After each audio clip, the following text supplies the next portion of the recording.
Do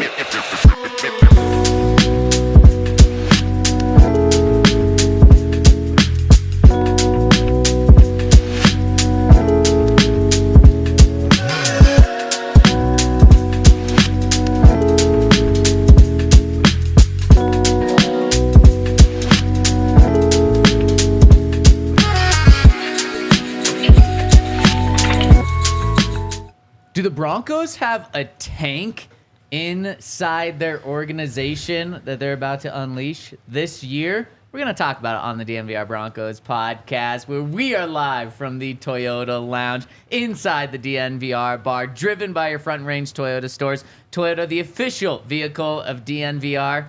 I confused you, Hank. Did I confuse you, Todd? Yeah, I have no clue what Okay, you're talking good. A tank? Let me know in the Toyota chat if you know what I'm talking about. But before we get into any tank talk, and I'm not talking about like tanking for two.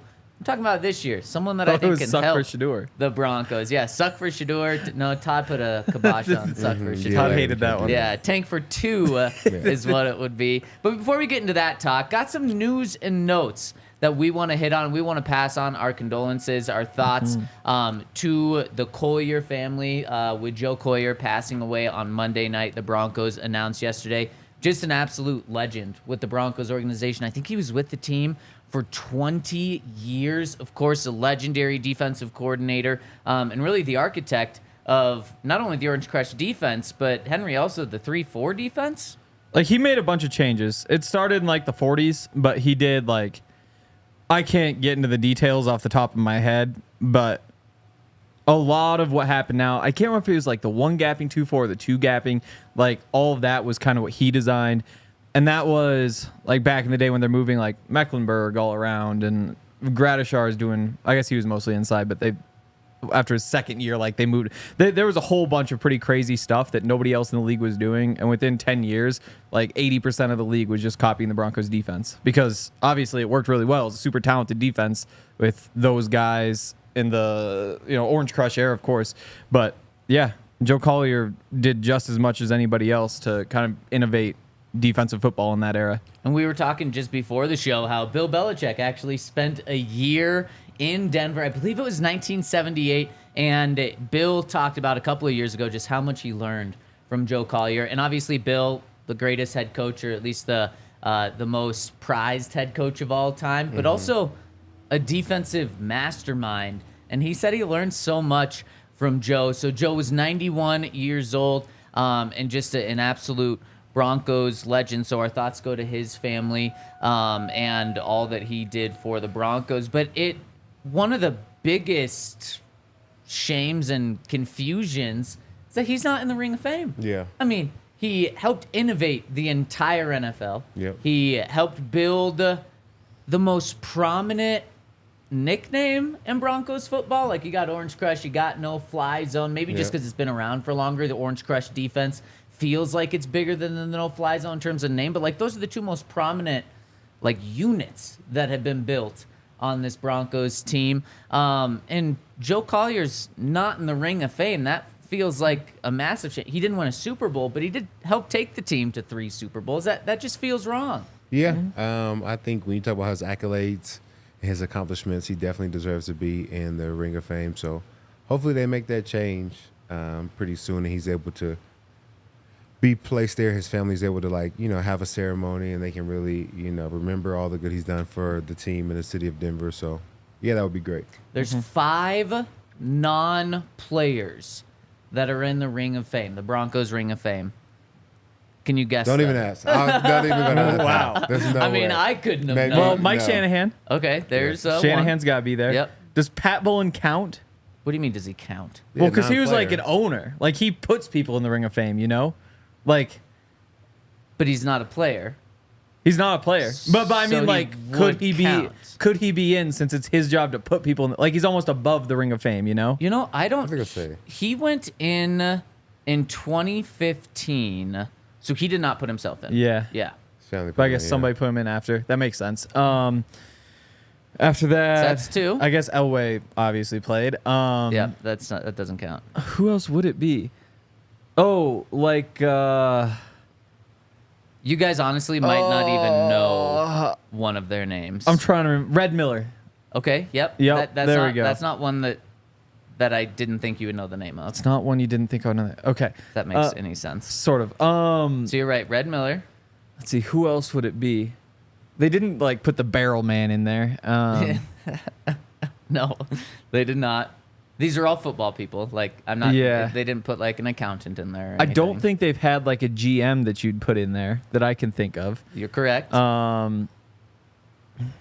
Punters counts football, of course. Wow. Yep. Just making sure. Just that making is- sure. But I don't. So, I are mean, there all any- that's- I don't think there's any punters in there. Huh. It doesn't. Like, I guess it must just be assistant coaches at this point. Nope. Really? A head coach. Does Dan Reeves? Dan Reeves is in there. I guess. Yep, They won a yep. bunch of I think he games. went in a couple years ago. And then the one that you haven't got is the one that I don't even know if you'd know the name of. Oh wow. Who is it? I'll give up. Owner. Oh boy. I can't remember his name. I It's- should, but I can't. It's one of Todd's favorite people, Gerald H. Phipps.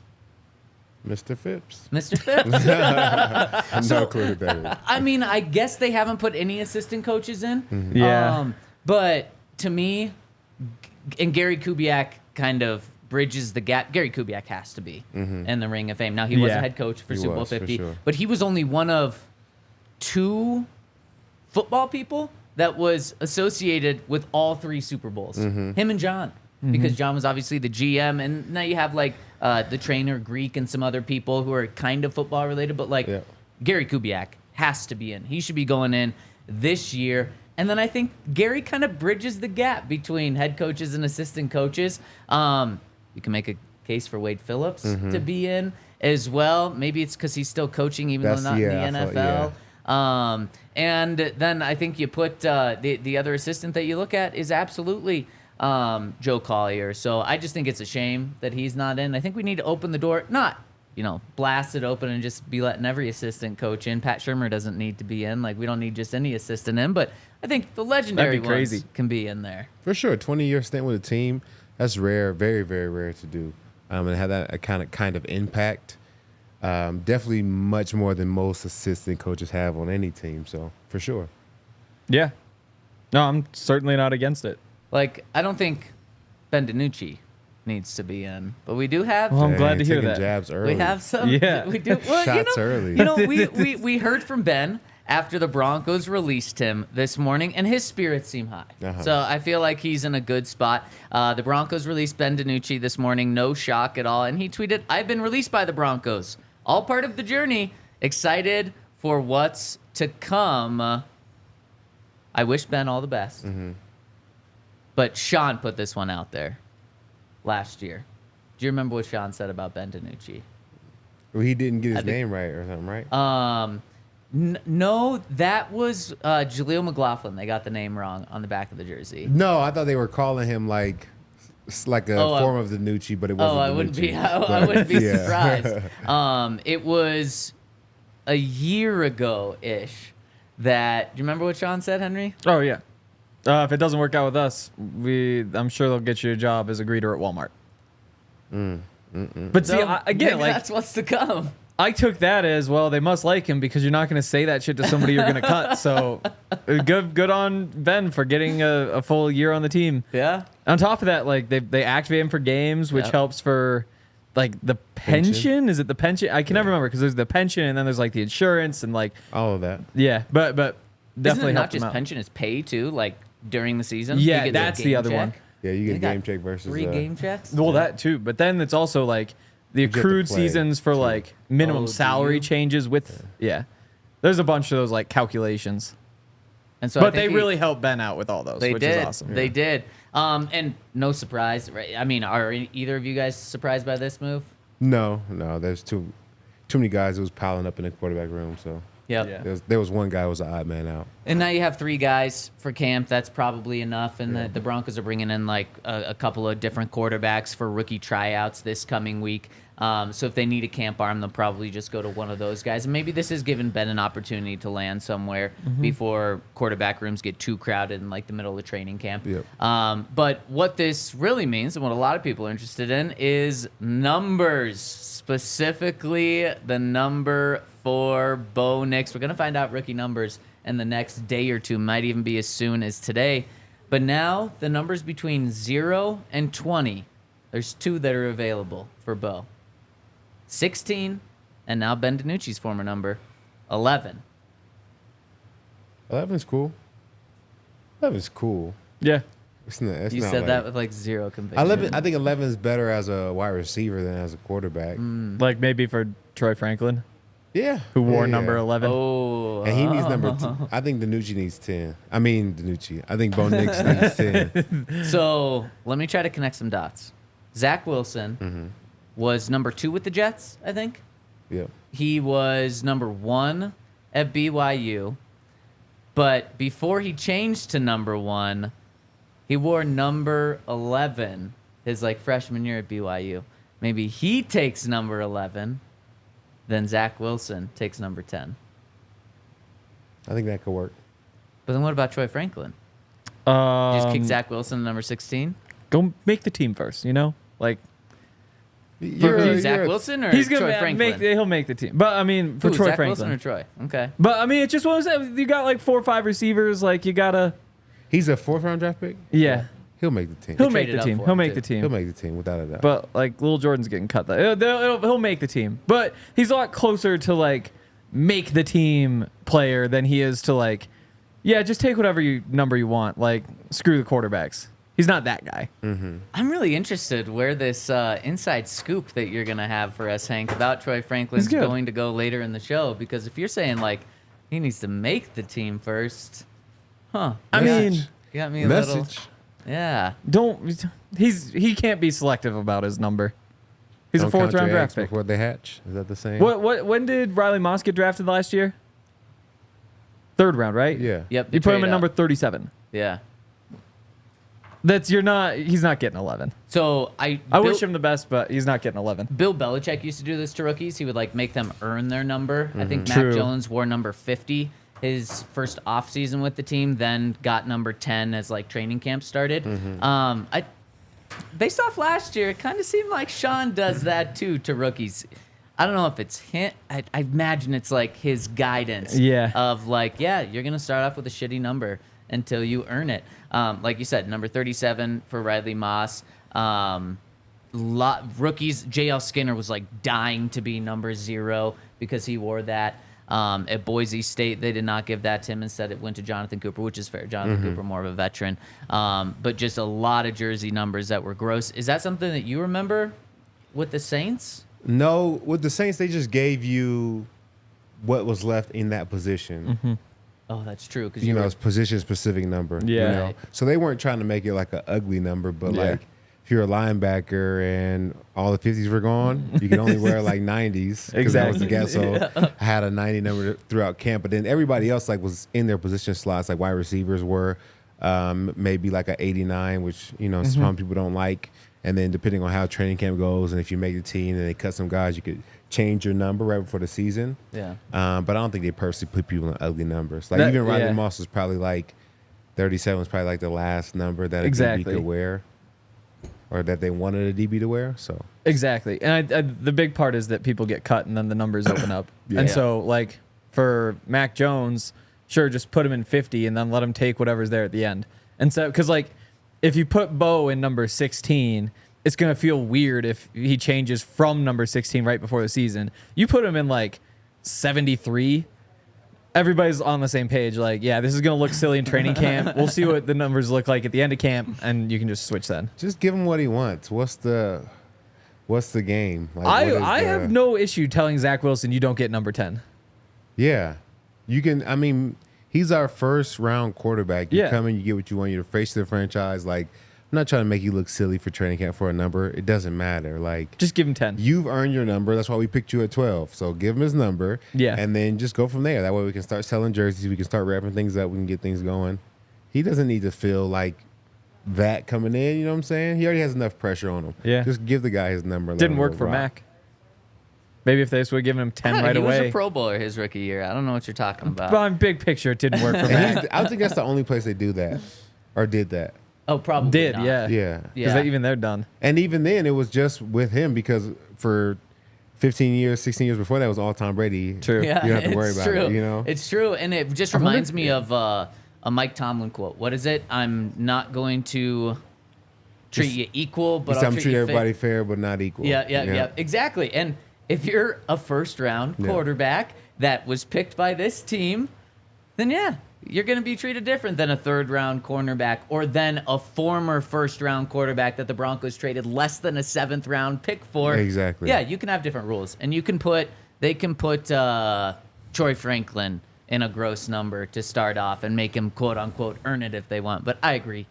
Give Bo Nix that number 10, especially because people are going to want to buy Bo Nix's jersey. Exactly. Like, we've talked about this. The Broncos don't have stars on their team, especially after letting Justin Simmons go. You have Pat Surtain, and then there's a massive gap between the stars. So fans want jerseys to buy.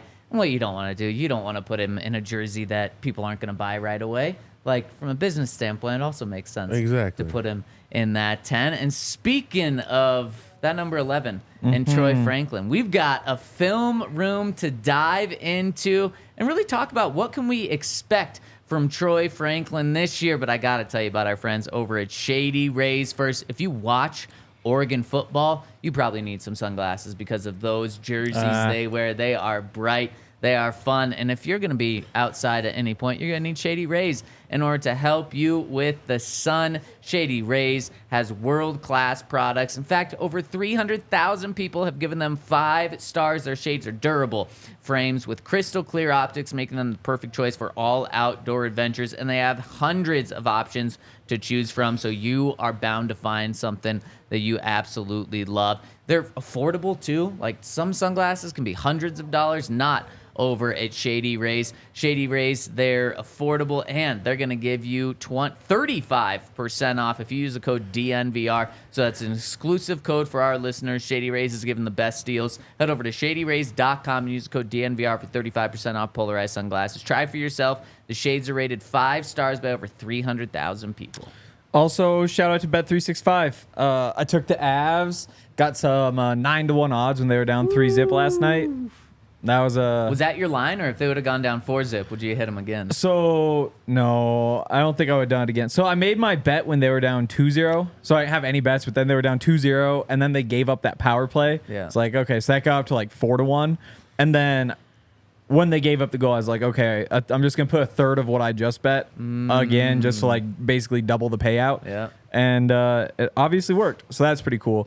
Now I'm going to flip those over and get the Nuggets to win the West, because that's like plus 750 right now because they're down 0-2. Man, I do like that, because if they come back and beat the Warriors, then, or not the Warriors, the Wolves, then they will win the next so series. might as well just double the odds. Yeah, I like that. We are doing a cool giveaway where if you sign up, you join the Bet365 community, use that promo code DNVR365, then you just have to send us a screenshot of your active account with your minimum $10 deposit. You send it to promo@thednvr.com, and you get in on a whole bunch of different things we're giving away each week for the next couple of months. The prizes get bigger and bigger. The earlier you get in, the more prizes you're eligible to win. So make sure that you sign up. Use code DNVR365. If you deposit $10, there's a bet and get offer where you can place a $5 bet and you get $150 in bonus bets, or first bet safety net offer where you can place a bet up to $2,000. If that bet loses, you get a matched refund in bonus bets. You must be 21 or older, physically located in Colorado. Please gamble responsibly. If you or someone you know has a gambling problem and wants help, call or text 1-800-GAMBLER. The Toyota chat is popping off, and if you're in the Toyota chat, hit us with a thumbs up. We really appreciate it. Wait, you're here. I need you really quick. Can you scroll up to a comment? Because I want to know if someone's trolling us in the Toyota chat right now. The answer is yes. We have keep scrolling. There we go. TB007 says, no, I just bought a Zach Wilson jersey. You think that's real? You think they bought a number 10 Zach Wilson jersey? No. They made Actually, they could have made it. Yeah. And having read, so like when the Jets traded him, there was like, whose head is that? A third of them, a third of like the people on Jets Reddit were saying like, this was the worst thing we've ever done. Like a third of them were saying like, oh, thank God it's over. And then a third of them were saying, I'm so happy the BYU fans are going to be gone now, because apparently the BYU fans are just everywhere. So I wouldn't be surprised if there's like, some like college Zach Wilson fans who's like, you know what? I'm getting that number 10 Zach Wilson jersey. At what point? I wonder. At what point do the college fans drop off?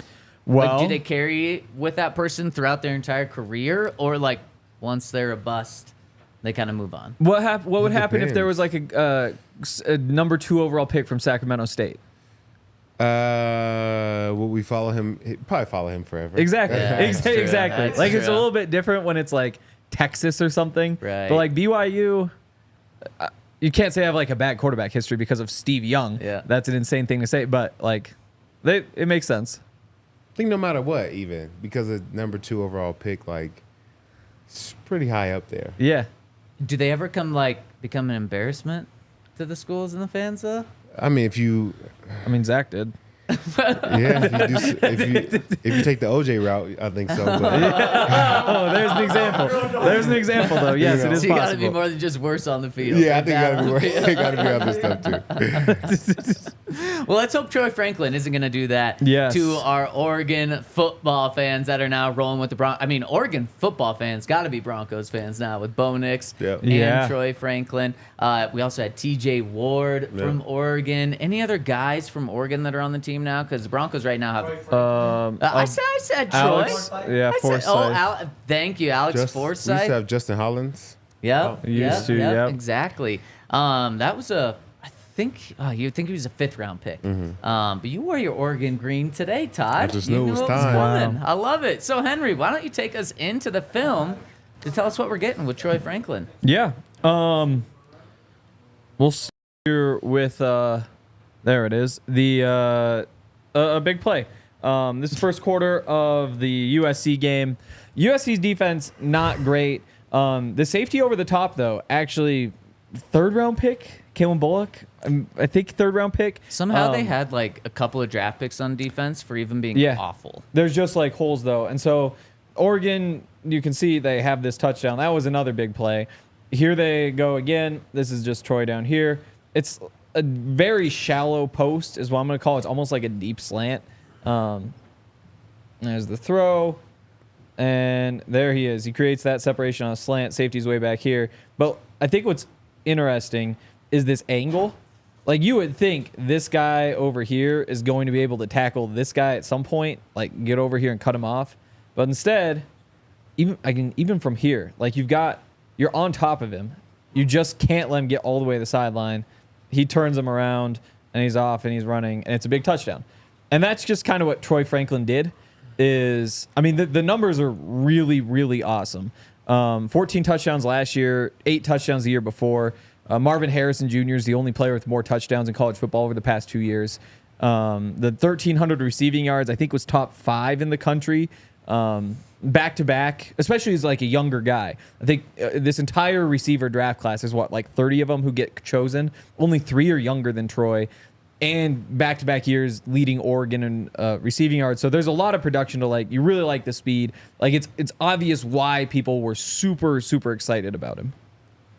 Without a doubt. And I think to go on to those numbers, I think he has the most 100-yard receiving games in Oregon football history. I think he has the most touchdowns in Oregon football history. Receptions? I think he had, receptions. I think he had 8 100-yard receiving games, which is tied maybe for the most in the entire country. I believe this it. year as well. So, I mean, you just want to talk about production. He's the ultimate producer. Definitely. All right, next one. We're just going to hit a bunch of like these good plays first. We actually talked about this one a couple days ago, but this is just that little hitch, or it's just that off coverage on the RPO, catches it, and then like 2 tacklers right here. He shouldn't be able to do much, but he's able to get this first guy to the ground, gets the one-on-one with the second guy, gets around him, and goes and gets a first down. So like this run after catch offense, they throw a bunch of screens, they throw a bunch of short passes, a bunch of drags and slants, so that Troy and the other receivers had a chance to make plays after the catch, which he is really good at. And you see some of those movement skills on this play, which is a bit of a broken play. I believe, that's him all the way down on the outside. He's just got this deep crosser. And you see the rush is a little bit, it's sort of coming. Yeah, you can't step up. So Bo rolls out. Franklin's going to go all the way around here. Oh, I hit the wrong way. Oh. There you go. It's all good. Yeah, so Bo rolls out. He throws it, just launches it up into all this space. It almost looks like when Tyreek Hill was playing with Mahomes, where he's have this big crosser and it's just there's nobody over here. You just need to put the ball like anywhere in here, and he's going to come back and go get it. That's exactly what happens. Then he makes the guy miss, and it's a touchdown. So that's just like the speed and spacing and Bo's ability to just find him all the way across the field. Yeah, hit another one here. They had this weird little fall leaves graphic. But yeah, so there he is at the bottom. There's these little leaves here that I hate. He's just going up the sideline. What leaves are you talking about? There's like these right here. See them? That orange thing? Yeah, they just I have, thought like, you drew that. No, these leaves just kind of like came off of the scoreboard during the play, which is awful for my clip. But this is the comeback because again, with all that speed, Yeah. if these guys are gonna come up and play you at the line of scrimmage like this, you just scare them deep, force them to start running, turn back, you have the comeback. And so you see a bunch of those too, and that's Bo's numbers downfield on the sidelines really good. It's for that reason, for the most part. We mentioned this before. It's a lot of receivers kind of coming back toward the ball. And it's good they didn't know how to do that. Where is he? Oh, here's the slot. This one's a little bit more interesting. Just shows a little bit. Or no. Yeah, this is he's going to make this little move against zone coverage and just bait this linebacker outside and get inside of him. So you are right here. And just bang, just jumps right inside. He's open for the catch. It's a first down. Just like nice, smooth little route there. Yep. Man, and that just right there, what you showed, Henry, is chemistry between a receiver and a quarterback. That's why I'm like, Sean, why are you saying that it was just pure coincidence that you drafted Troy Franklin? You can like the player and also like that he played with the quarterback and already has that chemistry there, because I think that's something that can help both of these guys out right away is they have that chemistry. So they know on those short routes, especially Broncos are going to throw a lot of short routes. And I'm sure that's when chemistry comes in even more, especially for reading defenses and knowing, okay, he's faking outside, but as a quarterback, since I've worked with him for so many years and have thrown the ball so many times, I know that when he does that, he's going to break inside on option routes or something like that. So I don't buy that there was no correlation there, or it was a total coincidence. And there's nothing wrong with that. Get the quarterback, the receiver he likes, especially when it's a productive, really good receiver, as you're showing us, Henry. Yeah.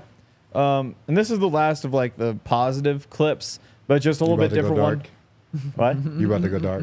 I was about to get dark. Yeah. It's not gonna get super dark, but like, again, when you go through Troy Franklin the first time, you're like, oh, look at the production, and he's so young, and like, there's so many things. Like, of course he's gonna be like a borderline first round pick. Yep. But then when he falls, you can kind of piece together why he fell, and it does make a lot of sense. But that's ominous. Let's look at one more happy play. This is just against zone coverage. He's up here in the slot, number 2. So he's just going to break in right behind this guy. Again, one of my complaints with Troy Franklin, a lot of the time he'll round the route instead of make the break. Against zone coverage, not that big of a deal. But, yep, you see him just coming through right there. And Bo puts it in this little gap. And there you go. That's a nice gain. So there's a whole bunch of – there's more versatility than maybe he gets credit for. Well, I got to say, like, watching this, listening to Oregon fans – looking at some film myself, reading everything about him, I do wonder, how did this guy fall? Yeah. Not out of the first round, but how did he fall out of the second round, and especially how did he fall out of day 2? I mean, we were talking about it during the draft when I called into the show with you guys, and it's like, okay, pick number 76, that's got to be Troy Franklin, right? Yeah. And then the Broncos pass on him, but then every team passed on him until the second pick of the 4th round. So I am curious just why that happened. Yeah. I believe this is where we start getting into that. This is him down here at the bottom. Again, I don't know why, if you're broadcasting a TV football game, that you would put a player under the scoreboard, but it is what it is. Here they are down here. He's just going, this is the little in right here. 3rd and 10, but instead of just breaking off square inside, he fades upfield. Here he is on the break. And remember, he was breaking right here, but instead of just going straight across and trying to catch the ball, he kind of curls, and that gives the corner a chance to get underneath it, get an angle, break it up, and it's incomplete. So that's just, again, like, it's just not polished football. And for a super young receiver, it's not a huge surprise that he's not polished, but there is some Marvin Mims there where like there might just be some things that need to be sharpened up for a 21-year-old receiver. Right. Yeah, here he is at the bottom. One of the things that we've kind of ignored recently is that he's 176 pounds, which is really, really small for a football player. I was going to say really big. Yep. Oh, wow. Of course. Yes, of course. He was the 17th receiver drafted. Only Xavier Worthy of all the guys drafted in front of him is lighter. And you see that show up occasionally with like the contested catches and stuff, but especially when you're asking him to block. So this is the Pac-12 championship game. Here he is. Bo's coming out here. He's going to try to run. Troy Franklin didn't even try to get him. Now you got this guy. Oh, just straight whiff there. Now you've got two guys coming to hit your quarterback on a run, and you just don't love that. Like, if you could just take out one of those guys, then maybe Bo makes a move and beats the other one. Or, you know, like, he just doesn't get hit by two guys at the same time at the goal line. You just don't love that. But that's not really his game, and it never will be because he's not a big guy. I don't know if I'm even expecting that of him. Yeah. Like you say, he's 177. He's probably running a deep route. Yeah. And the way he blocks guys is just pretending he's running a deep route and making them follow him more so than trying to get hands on. So I'm not mad at that. I just hope they're not putting him in there in position to do that. Yeah. Portland is the blocker. And Tim Right. Patrick. Or Right. Tim Patrick. He'll kill Let somebody this out guy there. run route. The Like only Lil thing, Jordan also. The only thing he wants to not do in the NFL is he needs to show effort. But like, yeah, if he's going against a 205-pound, 7-year vet corner that's much stronger than him, he's going to get beat. And if you're a coach and you're putting him in a position where he's the key blocker, it's probably on smart. you, Yeah. Sean. If you do that, but he's got to show the effort, because I think that's when a coach will say, you're off the field, and I'm going to bench you for a little bit if you're not even showing effort. Well, and especially because, they have so many packages too. Like, Lil Jordan Humphrey might make the team, might not, but there were a lot of times he got on the field because he could block, and the other guys would either wouldn't block, couldn't block, and so it's just one of those things that maybe you do lose a couple snaps a game because of it. How much would you love being lined up against Troy Franklin? It's a run. That'd be pretty sweet. If I could have got that my whole career, I think I'd still be playing. This is Troy right here underneath the scoreboard again. This is just a deep route. There they are down there. Oh no, this is the post. Never mind. I was thinking of a different play. So breaks inside. Not much separation. Again, it's just like you can't really see it here, but it's one of those just like rounded routes where he's able to make the catch, which is a good play. You would love to see somebody like an athlete like that be able to create separation on that post rather than just have the guy draped on his back. And it's great that he made the catch, but he made things just a little bit tougher there. He's not a perfect route runner. There he is catching the ball. This one is, I kind of like this because here he is down at the bottom. It's just kind of fun to see. Like, he gets off the line so fast. He's right here. Everybody else is back there. Like, it just shows the extra two-step burst. Gets open over the top. Wide open over the top. Perfect ball right in his hands. And he dropped it, which is kind of a trend. He dropped 10% of his targets last year, which was it was the most, I believe, of any receiver who's drafted in front of him. Yeah. How's that going to bode with Broncos fans? Not Especially well. with Jerry, like, just have left. Yeah. Broncos fans do not like when you drop the ball. Nobody does. No. It's not fun being in the locker room after you dropped a touchdown or a big play. So Yeah. hopefully he gets that figured out. Because that was my thing. Like, the route running could be cleaned up. He's explosive. He's quick. They have chemistry. You know, my thing is just, can you catch the football when we need you to catch it? Yep. I guess 90% of the time you can. 90%. That's just one of those things where, like, you can't be a 90% guy at the wide receiver. You know what I'm saying? Other positions, you know, but not as a wide receiver. I mean, that's one of the things that the Broncos missed the most with Tim Patrick over these past 2 years is on a 3rd and 6, you need a catch, you go to Tim Patrick. He's always going to come up with that. Yeah, it's funny because every position is so different because if you like catch 90% of your passes, like people are on you for the balls you didn't catch. Yeah. If you complete 90% of your throws, you're the best quarterback of all time. You know what I'm saying? But it just changes. And just flip it for Exactly. offensive linemen. If or the guys in the trenches, if you get a sack in a game, probably a successful game, or 2 sacks, it doesn't really matter what else you do. That's Balling. a success. Yeah. If you give up 2 sacks as an offensive lineman, Get him out of here, coach. Exactly. Yeah. So on top of that, he has very small hands. So when you have a drop problem and you have small hands, it's like, oh, this might actually it might not be a fluke. The year before, he had 3% drops, which is a much better number, and that's about average for this receiver class. So maybe it's a bit fluky, but that number isn't great. But then the other thing is, like with him, it's all going to come down to the speed. Like, does that actually just win for you?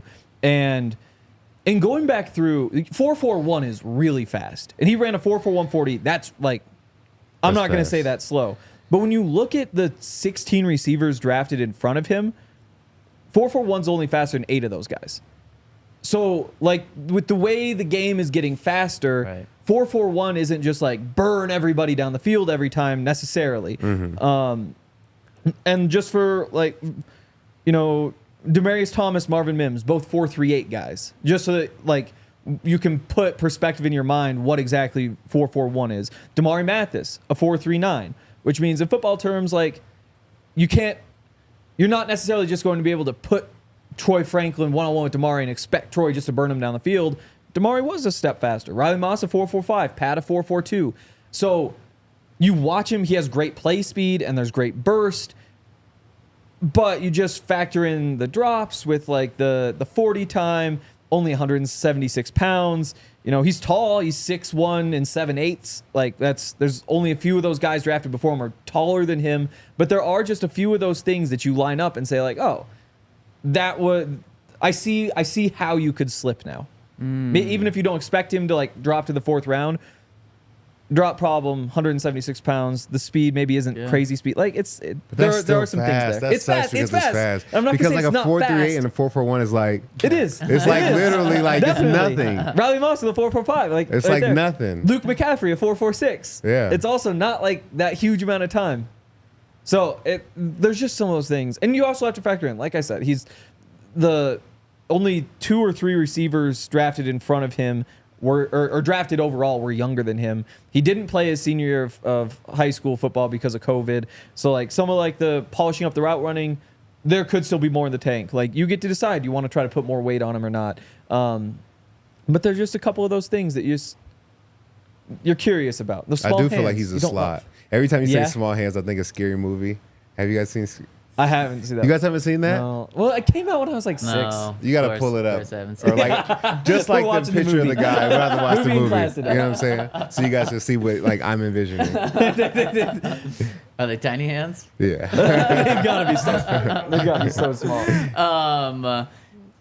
Henry, you talk about horsepower, and when I think of horsepower, I think that I need to get my car filled up with gas over at our friends over at Circle K. And if I'm going to do that, I might as well have the Inner Circle app because I'm going to get 25 cents off a gallon on my first 5 fill-ups. My first 5 Polar Pops are going to be free. Same with you. And every 6th item on so many items such as pizza, roller grills, dispense beverages, donuts, and more. I mean, we got the Circle K basket over here where they've got all the goodies from sweet to savory. They've got them all. And if you want your 6th item free on all of those, get the Inner Circle app. Sign up with the QR code on our screen right now or visit circlek.com/inner-circle for more information on how to become an Inner Circle member. You're going to fill up your car. You're going to go get snacks anyways. Might as well get it for a discount and even get some things for free. And shout out to our friends over at Breckenridge Brewery, the official craft beer of the DNVR. You guys know we always keep the Broncos Country Pale Ale on set. We also love the Avalanche Amber Ale, the Mile High City. You can't go wrong with their craft beers, but they also have a new one they want you to check out. Is the West Coast style IPA. It's called the Ridge Runner. This double dry hopped brew is inspired by the untamed beauty of the Colorado's trails, which I know Zach loves. And if you want to get your hands on some, check out the beer locator at breckbrew.com to find a brew near you. All right, so have you guys found out the tank reference yet? Have you connected the dots, figured it out? No. Someone it doesn't said make any estimate. sense. Oh, maybe. Yeah, I could see that. What Todd's talking Oh my wow. God, that's There's a very small hand. uncomfortable. Yes, and they're staying at this house, and he's like the butler, but he's like has to cut the food, and he's like grabbing the chicken with his hands, trying to get. Yeah, it's a good scene. They have Oh, a food man. fight, and he's like, Yeah. "My turn!" Like, everyone's like, And I'm they're not like, touching we're that no done. more. We're done. That is horrifying. Well, speaking of small hands, think of that with Tank. Small hands in the tank. Yeah. Estime has huge hands. Yeah, exactly. That's why it's not Estime. I'm not talking about Estime. Show's not about Estime. No way. We'll get to him soon. We'll Who get to does the have tank small on the field hands? soon. Who has I am I don't think shocked so. that you guys weren't able to get this. It's I in the don't know- headline of this show. So many people have dropped it in the comment section. The Toyota chat has been about this. Can Troy Franklin be the next Tank Dell? Oh, Yeah. that's what you hear we're saying. Yeah. And the more Henry talked about Troy Franklin, the more I was like, damn, he could be Tank Dell. And then we look at the size coming out, because Tank Dell was a rookie last year, so he came out in last year's draft. They are like the exact same human outside of Troy Franklin being almost 4 inches taller than Tank Dell. Tank Dell, we said how 175 is so small, which it is. Tank Dell's 165. Now, maybe a little thicker because he's 5'8", 165. Troy Franklin's 175, almost 6'2". But you mentioned the small hands, not being able to catch the ball as well. Troy Franklin's hand size is 8 inches, 8 3/4 of an inch. Tank Dell, 8 5/8 of an inch. So Troy Franklin actually has bigger hands than Tank Dell. Yep. We talk about that 40 time and how a 4.41 is really fast, but maybe not as fast as that used to be 15 years ago. Tank Dell ran a 4.49. So Troy Franklin has even better speed than Tank Dell, and Tank Dell was just like an absolute burner. Tank Dell had a ton of production coming out of Houston, and that's exactly the production that Troy Franklin had too. So I just look at these guys, and holy cow, like, you don't just want to look at the physical measures, but then I give the benefit of Troy playing with his old college quarterback. And then I also see this wide receiver room, which is, Cortland's going to be a starter. The rest is wide open. 2 other spots are wide open. Plus, Sean's going to rotate a lot of guys in and out. If anyone is going to be the next Tank Dell, Yep. I just see Troy Franklin written all over it, unless, the route running becomes too much of an issue. But I think Sean's smart enough to put him in positions where when he's working on his route running, he doesn't have to run perfect routes for the routes he's called upon. Unless, I guess, the biggest thing would be the drops. If he comes out in the first 3 weeks, he drops 4 passes, okay, you probably do have to take him off the field and put Tim Patrick in more, Marvin Mims in more, or some other guys in more. But for me, if anyone is going to be the next Tank Dell, and Tank Dell drafted in the 3rd round, Troy Franklin in the 4th round, so it's not like Tank Dell was like an automatic surefire 1st-round pick, top 10 pick where you knew he was going to be a star. No, I see so many similarities, but I don't necessarily want to put those expectations on him, because Tank Dell, he got hurt in that Broncos game, was out the rest of the season. Yeah. He was on pace before getting hurt for over 1,200 receiving yards last year. He finished the season with 700 yards, but if he didn't get hurt, 1,200 yards. That's impossible. I mean, that would be even tough expectation to put on Marvin Harrison Jr. This year. So I don't want to put those expectations on, but man, I wouldn't be shocked if he kind of comes close to Tank Dell this year. Yeah, I think he has the physical traits to be able to have a really good season this year. Tank Dell's season that he did play was phenomenal. And the thing about Tank Dell that makes him so good is he's able to cut at full speed, kind of Yep. like Tyreek Hill is able to do. Yep. When you can cut running 4.9, even if you are running on 4.49, you're cutting at 4.49, where most guys have to get down to let's just say a 4.61 to be able to make this cut. It makes you that much faster than guys getting out of breaks. So if he can start to build his speed to do that, as far as Troy Franklin, then yeah, he can have a phenomenal season. I mean, everything else is there. The continuity with the quarterback, the physical ability. I think he can. So how tough do you think that one part is to be able to do? as a rookie? Maybe that's the toughest part. I think that's harder than just catching the ball. Yeah. Because I think that's a trait that not a lot of guys have. Like even really good receivers, like Devontae Adams, I wouldn't say he cuts at full speed. So it's rare, but I think can be developed. Yeah. I mean, to me, the comparison's Marvin Mims.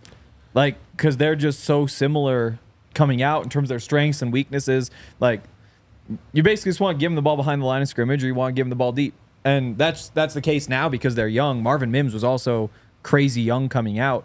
Like, there just isn't...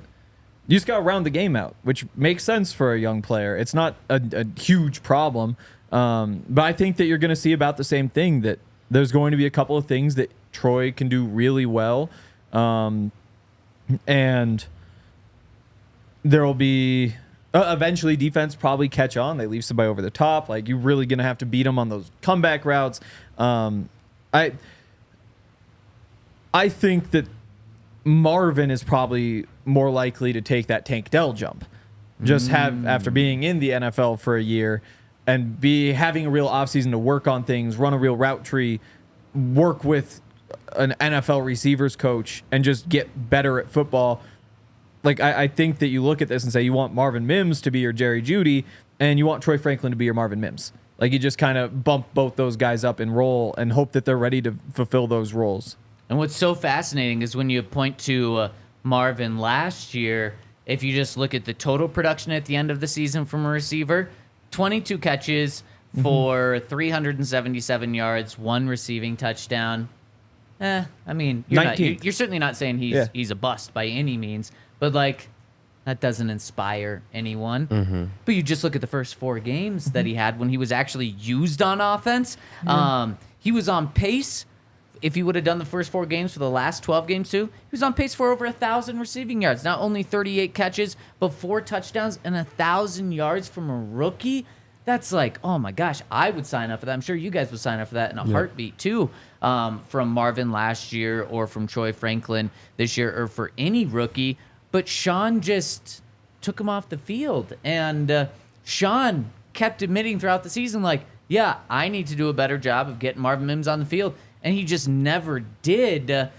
But that's the anomaly with Sean. Marvin Mims, being a rookie, not playing much, is an anomaly with Sean. When you look at Sean's career with the Saints, he's had multiple different rookie receivers either lead the team in receiving or have 1,000 yards as a rookie. Marquise Colston did it Sean's very first year in 2006. He was 1,000-yard receiver, 70 catches, 1,038 yards, 8 touchdowns. He was a 7th-round pick. 7th-round pick rookie came in and did that. That gives hope for Marvin Mims taking a big jump. That also gives hope for a 4th-round pick in Troy Franklin, who also has chemistry with the quarterback to have a big role this year. Michael Thomas. He wasn't the Michael Thomas that we think of now. He was a 2nd-round pick. Now, still a 2nd-round pick, but again, he wasn't a Marvin Harrison Jr. coming out like he's viewed now. His rookie season, over 1,100 receiving yards, 9 touchdowns, 92 catches, and then just a couple of years ago, Marquez Callaway also led the team his rookie season. So we've seen multiple examples. So I'm going to give Sean Payton the benefit of the doubt and say that last year was more of a fluke of not letting a rookie on the field than it was of how I think he's going to handle Troy Franklin. I think if Troy Franklin's ready to go, he's going to let him play even though he's a rookie. Yeah, I think it was a unique situation last year for Sean with his quarterback specifically, because I think he was trying to get him to see the starters on the field that were open. Like, I can't even get you to see these starters open. I can't even think about, bringing in this young guy and putting together a package for him. I got to get you to see what I'm, putting on your plate now. So I think that's what kind of limited Marvin Mims is, like, special plays or special packages to get him the ball. There was just too much going on to try and think of doing, like, extra. You got to get good at the little stuff before we can put extra on. Right. Yeah. And I think I go the other way, because I think like, defenses just figured it out. You just don't let him behind you, and he didn't have a counter for that. Like, his role in terms of just total routes run expanded through the season. Those first 6 weeks, he never ran 15 routes in a game. From week 7 on, he ran at least 15 routes in every single game. He was getting up like 31, 26, 25, 22. So, like, he was on the field more and more throughout the year. He just couldn't counter to when defenses realize this is a speed guy who isn't going to beat us another way, which again isn't a huge deal. That's like, not even on him. It'll come. That's not on him, I feel like. You don't think so? That's on Sean, right? If the defense is playing one guy one way, it's on me to counter it. Because if I keep going out there and having him run the same route, Right. and then he's Yeah. not open every time because he's running the same route, I don't think that's on him. Right. You know what I'm saying? It's Yeah. true. But again, like the complaint coming out was that he just is like he never ran a real route tree at Oklahoma, and so just beating one-on-one coverage underneath wasn't really his game, and that's why like having a year to kind of go through and grow inside the system, you hope that he can come back and win more one-on-one matchups without pure speed. Because as soon as you start sucking the defense up again, because they're worried about this. Yeah, they're worried about the slant. They're worried about the out. They're worried about the whatever it may be. That's when you can start running those deep routes again, and they're going to come open. Right? I Yeah. see. Yeah. I know it's right. I know it's right. I see what you're saying. So I'm curious where we're going to go with this. Let's set our goals for what we want Troy Franklin to hit or to be this season. I think we might be all over the place. So, Todd, Yeah. I'll let you go first.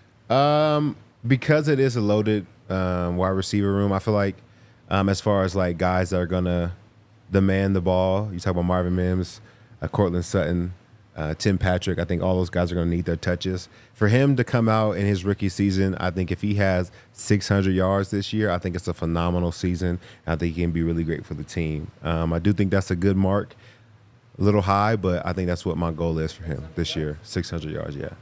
Henry? Yeah, I'm going to go lower. I mean, I look at Marvin Mims last year, 377. That ranked 19th among rookie receivers. With Troy being drafted 17th, like, if you just look at those numbers in a vacuum and say it makes sense, still some questions about the offense. There's like 5 receivers who are going to be seeing the field, so there's a deep rotation also. I'll bump it up a little bit and say, like, again, is this expectation? Goals. Okay, Goals, for a goal, yeah. like, call 550 a goal. Like, it's not that much lower than yours. Like, that's a good, a realistic expectation is probably more like 400, but 550 is like a nice number to shoot for. Mm-hmm. When you say that about Marvin Mims being the 19th in terms of yards rookie receiver last year, how many receivers were drafted ahead of him? I actually don't know. I would guess it's about 8 though. Yeah. It wouldn't Maybe be even too less. many. Yeah. Dang, that's but like that's one of those things is when you look at the Broncos receiver room, you're like, well, they have Marvin Mims. He's right behind Trey Palmer last year. He's right in front of Jalen Hyatt last year. And if we were to go through and say, like, what do we think of all of Tampa's receivers, and we see Trey Palmer, we wouldn't look at him quite the same way we look at Marvin Mims, you know? So like, maybe you need an upgrade there. Whereas it's Marvin, so you don't. So it's just rookie receivers. It's tough. If Troy Franklin, I'm not sure why I was thinking Josh. If Troy Franklin gets 550 yards, he's very much on pace to be a good receiver.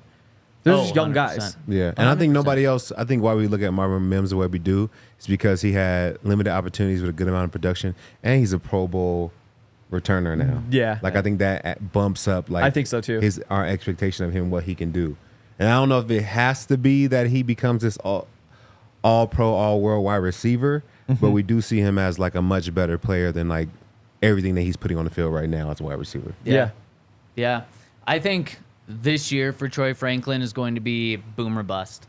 I think we're looking at like 250 yards, not because of Troy, but because maybe it's actually good news for the Broncos, but because Cortland Sutton doesn't get traded. He's on the field, and he is your number one who's on the field all the time. Yep. And then Marvin Mims, Tim Patrick, Troy Franklin, Brandon Johnson kind of all divide those other reps between the 2 and 3 receiver, and he just doesn't see the field that much, or he instantly, Sean sees it right away in training camp and OTAs that, oh gosh, Bo really, really, really likes this guy. I got to get him on the field, and he is going to be my number 2 on the field at all times. He's going to jump Tim Patrick and all these other guys. Maybe even becomes a number 1 at some point, and he does end up leading the team in receiving yards, and he's the first 1,000-yard receiver since Cortland Sutton did it as a Pro Bowler in 2019. I wouldn't be shocked to see that at all. And I don't think if he's at 250 yards, that's a failure. But I'm going to go optimistic here, and I'm going to go 750 receiving yards. That's my goal for Troy Franklin. And if we see that from him, we're talking about, like, is he making a Pro Bowl jump next year with Bo Nix, especially if he does it with a rookie quarterback He's a rookie receiver. But I look at Tank Dell, and there's so many similarities.